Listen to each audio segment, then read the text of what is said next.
आज हम लोग बात करेंगे कि मैग्नीशियम ऑक्साइड और कैल्शियम ऑक्साइड और कार्बन डाइऑक्साइड और हाइड्रोजन जल H2O कैसे बनाया जाता है। ठीक है, तो सबसे पहला ये मैग्नीशियम ऑक्साइड कैसे बनता है, कैल्शियम ऑक्साइड कैसे बनता है, कार्बन डाइऑक्साइड कैसे बनता है और ये जल जो है वो कैसे बनता है, इस बारे में हम लोग बात करेंगे। ठीक है, तो उससे पहले हम लोगों को जानना होगा कि मैग्नीशियम का एटॉमिक नंबर कितना होता है, ऑक्सीजन का एटॉमिक नंबर कितना होता है। इस तरह से एटॉमिक नंबर जानने के बाद ही हम लोग इसको बना सकते हैं। तो बनाने का तरीका इस पर होगा कि अगर उसको तोड़ा जाता है इस रूप में 2, 8, 18, 32 में तोड़ा जाता है। अगर इस तरह से नहीं मिला तो लास्ट में 2, 8, 8 डॉट डॉट डॉट इसी में तोड़ेंगे हम लोग। तोड़ने के बाद हम लोग इसमें देखेंगे कि कितना बचा और कितना चाहिए।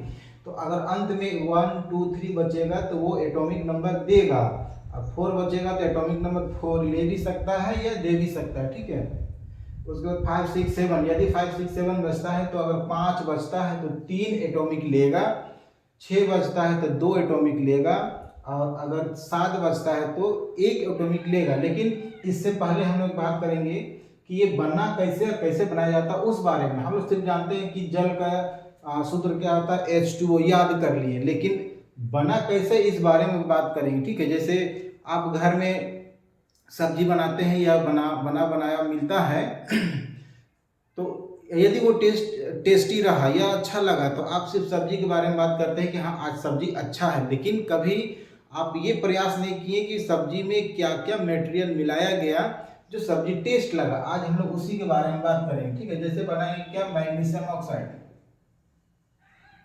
तो मैग्नीशियम ऑक्साइड का जो परमाणु संख्या होता है, एटॉमिक नंबर, वो 12 होता है। इसको विखंडन करेंगे तो 2, 8, 2 बचा, यानी इस रूप में बचा 2। ठीक है, उसके बाद ऑक्सीजन, तो ऑक्सीजन का होता है 8, तो इसको तोड़ेंगे तो बचेगा यहाँ 2 और यहाँ बचेगा 6।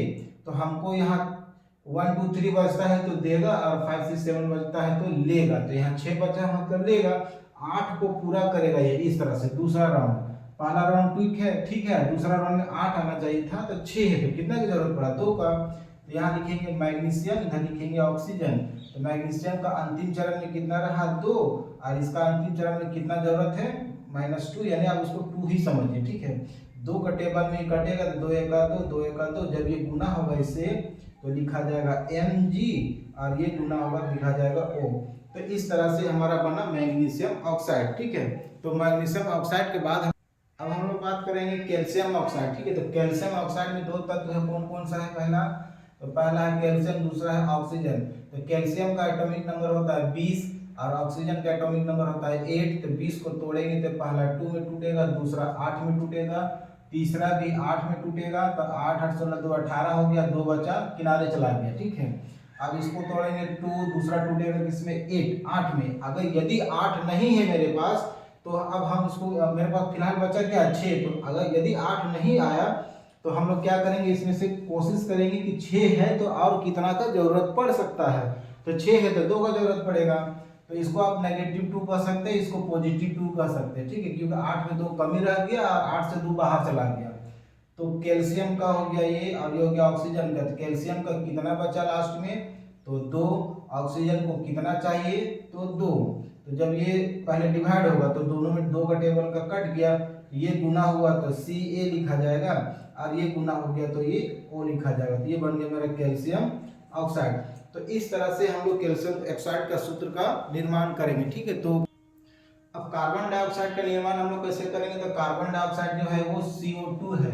तो इसमें भी 2 तत्व है, तो पहला C, तो कार्बन का होता है 6, ऑक्सीजन का तो हमेशा भी दोनों में पढ़े कितना होता है 8। तो इसको डिवाइड करेंगे तो पहले 2 टूटेगा, फिर 4। हमको दूसरा कक्ष में कितना चाहिए था, सर्किल में 8, तो मेरे पास 4 ही है। इसमें तोड़ेंगे 2 और दूसरा 6।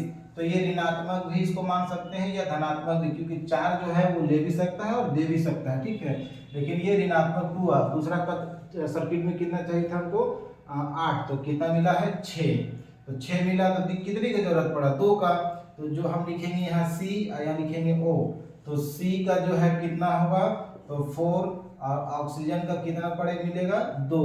यदि ये कटता है तो काट लेंगे, 2 का टेबल में कट गया तो एक बार में, और ये 2 बार में, तो ये गुना हुआ इससे तो C1, और ये इससे गुना हुआ तो O2। तो 1 नहीं लिखा जाता है, और क्योंकि वन साइलेंट रहता है, जिसको हम लोग क्या कर सकते हैं, कार्बन डाइऑक्साइड CO2। ठीक है, तो इस तरह से कार्बन डाइऑक्साइड का निर्माण होगा। तो ये सब बनाने से पहले हम लोग को जानना होगा इन लोग का एटॉमिक नंबर। तो एटॉमिक नंबर जो है हर तत्व का जानना होगा, 114 तत्व जो है सभी का एटॉमिक नंबर आपको जानना होगा, तभी आप बना पाइएगा। अब इसके बाद हम लिखे बोर्ड में क्या कि जल कैसे बनता है, तो हम लोग से भी ये जान रहे हैं H2O जल का सूत्र होगा। तो यहाँ एक है हाइड्रोजन का एक होता है, यहाँ एक ही रह जाएगा, जबकि हमको कितना चाहिए था, 2, तो नहीं मिला। और ऑक्सीजन को कितना मिलता है यहाँ 8, तो 8 को तोड़ेंगे तो 2, यहाँ बचा 6, तो ये नेगेटिव में ही रहा। ये रहा मेरा हाइड्रोजन और ये रहा मेरा ऑक्सीजन। तो हाइड्रोजन का कहाँ से मिलेगा, जिसके पास खुद ही एक है, एक लिखा जाएगा। और ऑक्सीजन को कितना मिला 2, तो ये जब क्रॉस गुना होगा तो पहले ये गुना होगा इससे, तो H2, फिर ये गुना होगा इससे तो O, तो क्या बन जाएगा ये H2O, और ये मेरा हुआ जल। तो जल का निर्माण इस प्रकार से होता है। ठीक है, और इस तरह से कई सवाल हैं जो आप बना सकते हैं, घर में भी बैठ के प्रैक्टिस कर सकते हैं।